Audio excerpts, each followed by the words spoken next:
Okay, so welcome boys. So what we're going to cover today is ratios, but how can we divide a quantity in a given ratio?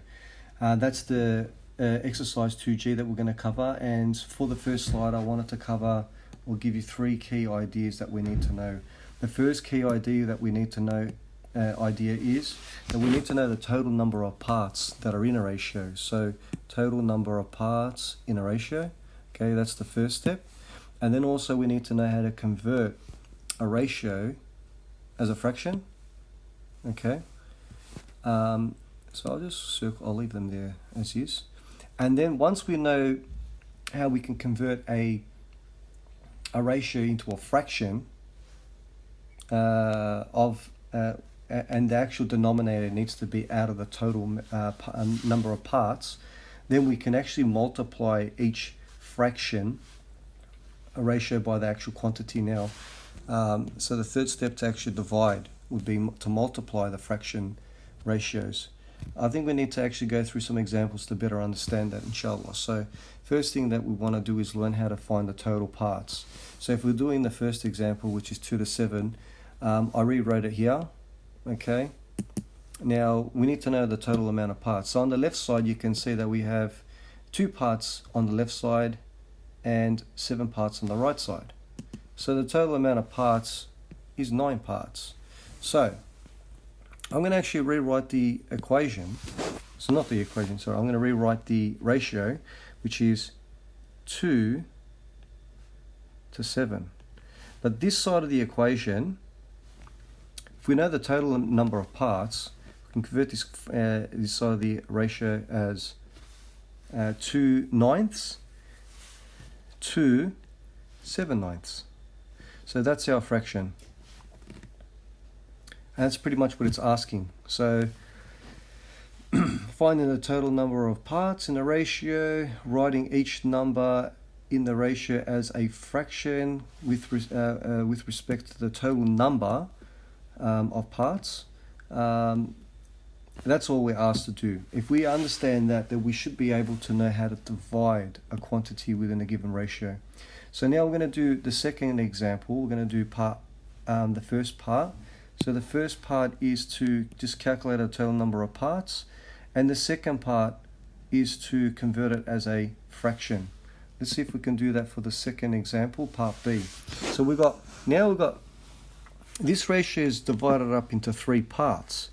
One, we've got 3 parts to 1 part to 6 parts.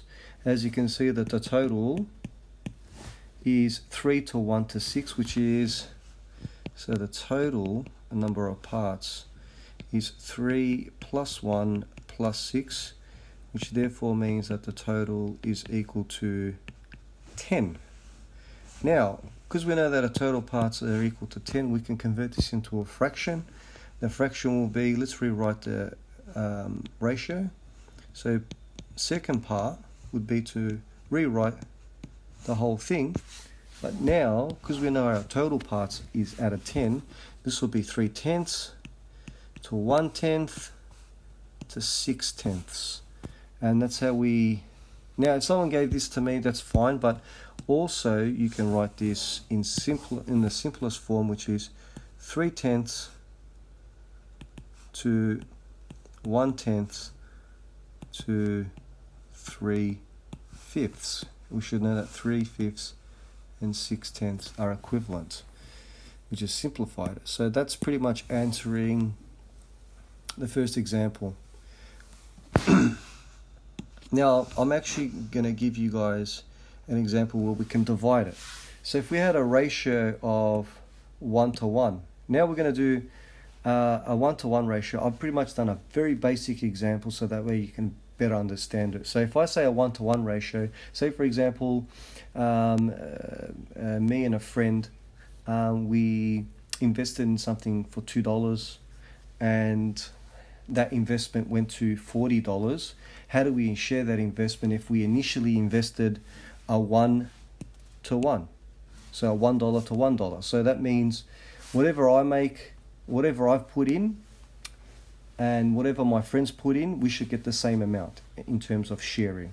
So the first thing that we need to do is to determine the total amount of parts. That was the first part. So we know that there is one part to one part, which is a total of 2 parts. So now you can see that the denominators of the ratio is out of 2 for both. So pretty much you can see that the share between $40 for the given ratio of 1 to 1 should be a half-half. I take half, he takes half.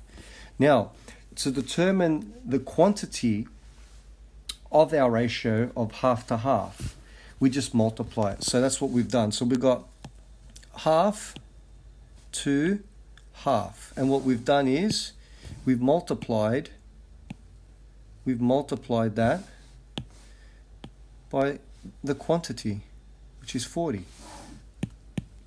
So I get half of 40. I'll do that again. I get half of 40, and my friend gets half of 40. So what's half of 40? Oops. Is $20. And what's half of 40 for here? $20. So we get a share of 20 to 20. And if you simplify this, you'll get a 1-to-1. But we just wanted to know how much we're getting the exact amount. Now, having said this example, we're going to go back to now the actual book example in a textbook. For the second example in exercise 2G says dividing an amount into a given ratio. So now instead of having $40 that we're sharing, before our question was a 1-to-1 and sharing $40. Instead of doing that now, we've got a 3-to-1. Okay, we've got a 3-to-1, and we're sharing not $40 now. We're sharing $4,800. So the first step that we need to know is the total parts of the ratio. So the total parts of the ratio is 3 plus 1, which is equal to 4. So now let's rewrite the ratio 3 to 1, and let's convert it into a fraction form. So the denominator needs to be the total amount of parts. So the total parts was 4. So we're going to write this is 3/4 and this is 1/4. So now how do we divide an amount into a given ratio? We just multiply. So so this was the first step. This is our second step to convert into a fraction. And our third step was to multiply the quantity. Multiply the quantity by the fraction. So let's rewrite that here. I'm just going to make this a tad thicker. So I'm going to do a 3/4 to 1/4. And we're going to multiply that by the amount, which is 4,800 and 4,800. So we want to share 4,800 by 3/4 to 1/4. So we know that 1/4 of $4,800, because 1/4 of, you can just chuck that into the calculator, you'll get $1,200.